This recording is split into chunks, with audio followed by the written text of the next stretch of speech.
but you start to gather data, right? And you're starting to put everyone in one place. And then you create follow-ups.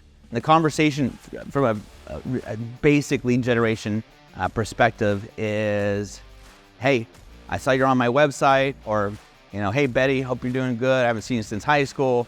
And, when do you think you're wanting to buy or sell real estate? Okay, let me find out what that timeline is and follow up appropriately. So Betty says, okay, I want to do next year. Awesome. So personally, I cut that time in half. But let's say I do just say, okay, Betty's, has a life event that's happening. I can't sell my house until it's 2025 because of tax reasons. I'm like, okay, that's a very legit reason. So I'll call her January 3rd. And I put a follow-up. And I have all the leads that are coming in. And what happens is then over time, I have this week, this month, this year, so many calls, and I'm constantly, as leads come in, I'm placing them in follow-ups. And then when I call Betty, go, hey, Betty, it's January 3rd. Are you ready to start selling your house? She goes, you know what? I need 2 more months. Okay, great.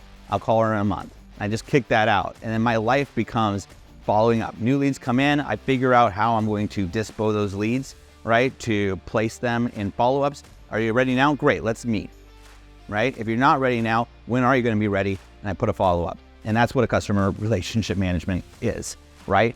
And you're building a pipeline. But it's also the number one reason why real estate's so hard in general, because they're not cheeseburgers. We can't eat them every day.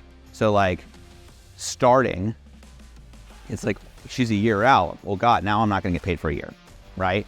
There is not a lot of the leads have to be so expensive to get that high level person. And at some point it doesn't make financial sense, right? That's why we say the fortune's in the follow-up, right?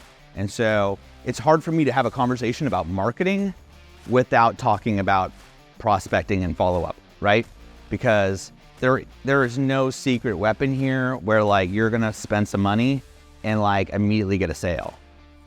There's going to be even the highest interest, most expensive leads in the world are going to require long-term follow-up. And the math won't make sense unless you are grinding on those people.